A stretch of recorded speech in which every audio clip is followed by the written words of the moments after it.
In today's lesson, we're looking at advanced phrasal verbs related to the topic of change.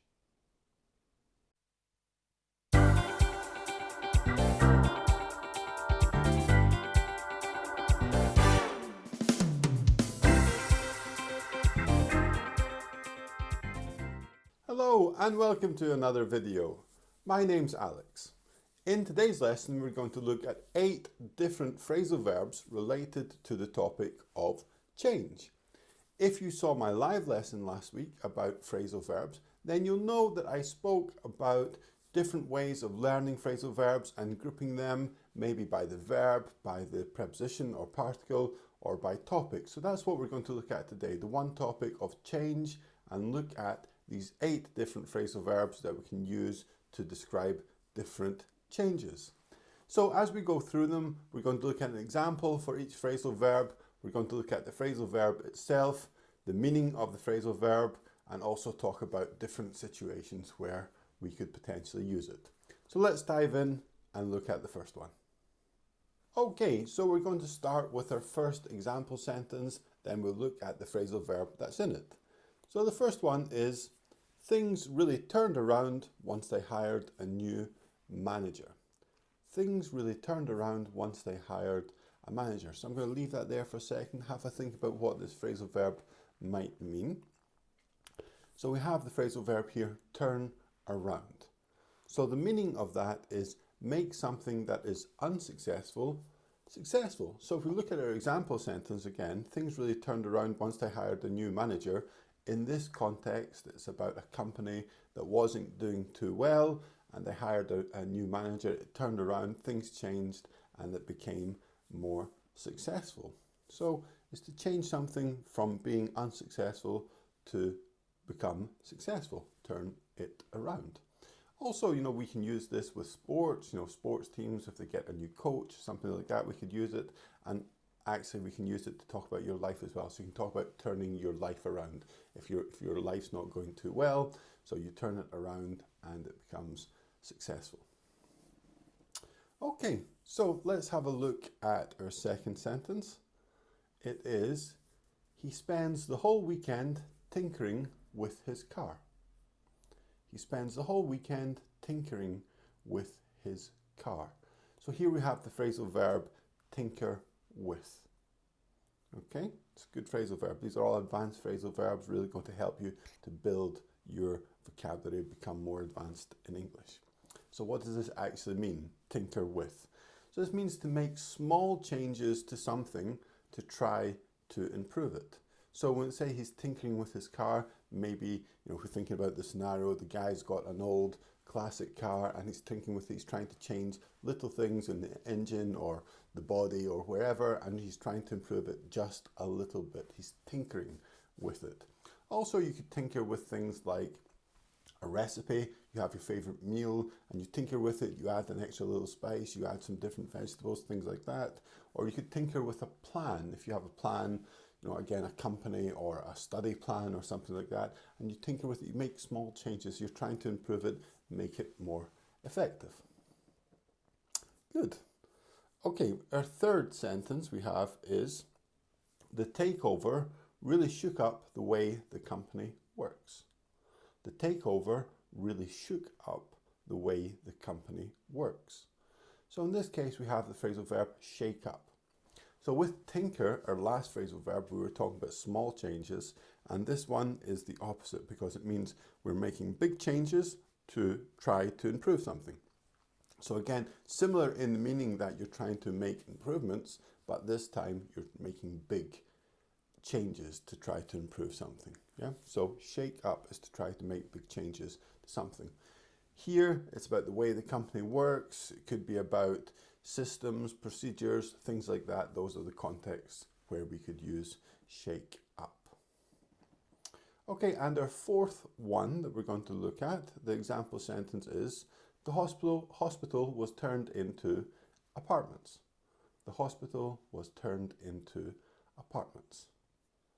So this one is probably quite clear, but if we think about what it means change or become something different. So in this case, it was a hospital building. It was turned into apartments. So it became something new. Also, you could think about people in this case as well, people's roles, maybe people's jobs. You know, somebody has a job and then they turn them into something else. Also talking about sports, you can turn somebody into a different style of player or playing in a different position as well. So that was our fourth phrasal verb for today, turn into.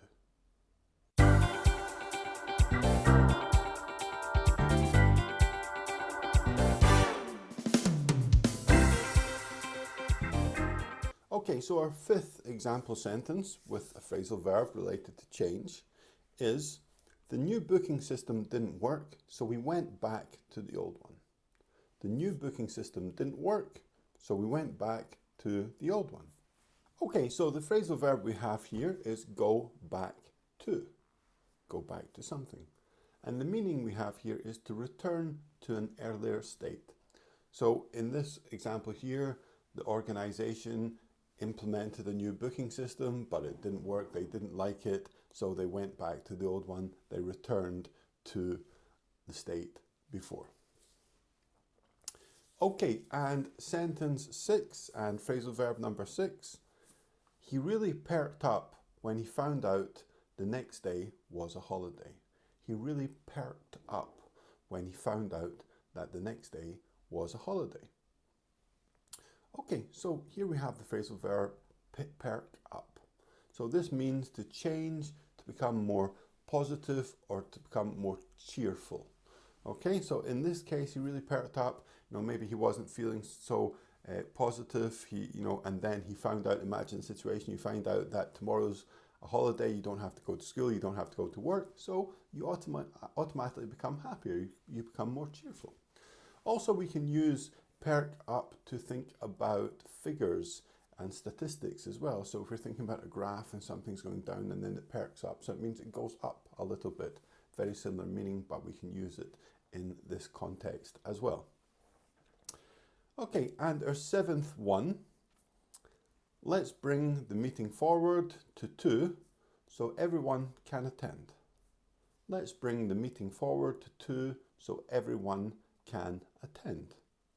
So we've got the phrasal verb here, bring forward, which means to change the date or the time of something to earlier. So in the context of this sentence, perhaps the meeting was arranged for 4, but some people couldn't come at 4, so they brought it forward and had decided to have the meeting at 2 instead. It's quite an obvious meaning in that case. And our 8th phrasal verb and our 8th example sentence, they put off their wedding until next year. They put off their wedding until next year. So here we have the phrasal verb put off. And in the sentence, the meaning of this related to change is to postpone or to change to a later date or time. So they put off their wedding until next year. So they decided they couldn't have a wedding this year. I'm sure a lot of people were in that situation last year with the circumstances, so they decided to put it off until next year. If we compare that with another phrasal verb, which is call off, and that means they would cancel it completely. So if they called off their wedding, it would be cancelled, but if they put it off, it means they're postponing, they're waiting until a later date or time to do it.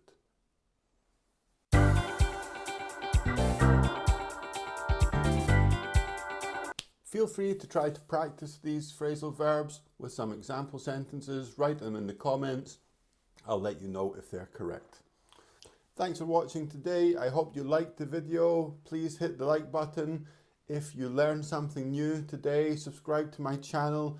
If you didn't, check out my website, which is here. There's a weekly blog where I write about different things related to learning languages. And also follow me on social media, including my Facebook group, Learn English with Alex. Thanks again, and I'll see you next time.